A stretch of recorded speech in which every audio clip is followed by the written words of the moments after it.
لیکن صحیح اور درست بات یہ ہے کہ ہماری شریعت کے اندر، قرآن و سنت کے اندر الوداعی جمعہ ہے ہی نہیں. شریعت سے الوداعی جمعہ کا دور دور تک کوئی واسطہ ہی نہیں ہے. قرآن و سنت کے اندر یہ لفظ ہی موجود نہیں ہے الوداعی جمعہ کا.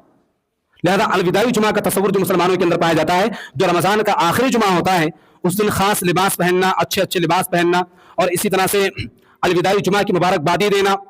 اور آپ کو حیرت ہوگی، میں نے درس کے اندر بیان کیا تھا کہ ایک روایت بھی اس میں بیان کی جاتی ہے.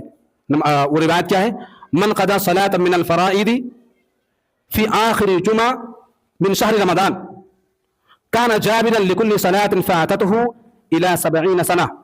روایت کیا ہے کہ انسان، مطلب قضائے عمری جو ادا کی جاتی ہے، شاید آپ نے نام سنی ہو، قضائے عمری نماز، ایک نماز ہے قضائے عمری کے نام سے، وہ اسی آخری جمعہ کو ادا کی جاتی ہے.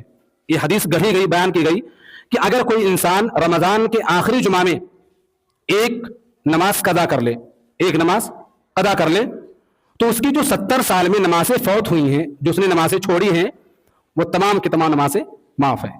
یہی وجہ ہے کہ آج مسلمان بے نمازی ہے نہیں ہے، کیونکہ مسلمانوں کے علماء نے، نام نہاد مولویوں نے ایسا نسخہ بتا رکھا ہے جنت میں جانے کا.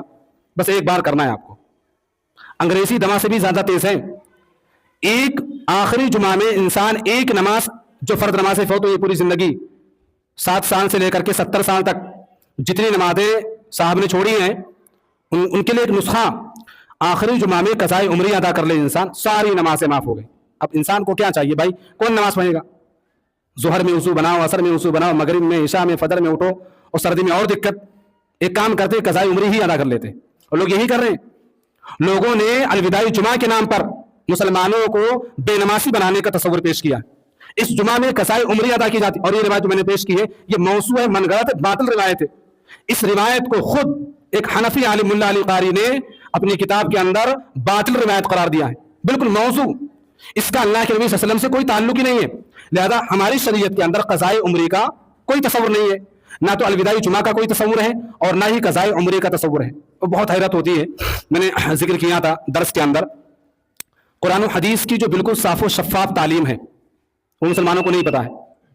جو قرآن و حدیث سے ثابت شدہ جو مسائل ہیں، جو عبادتیں ہیں، مسلمانوں کو نہیں پتا ہے. لیکن قضائے عمری ہے، 15 رجب ہے، 15 شعبان ہے، باقاعدہ گلیاں مہک اٹھتی ہیں.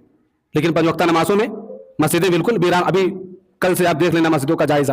کل عید کی نماز ہوگی، پھر وہی 5 قضائے عمری کا اثر ہے لوگوں کے اندر. الوداعی جمعہ میں قضائے عمری ادا کرو، جنت بالکل فکس ہو گئی آپ کے لیے. اب جنت میں تم بھی جاؤ گے. پھر بھائی اور دوستو، ہماری شریعت کے اندر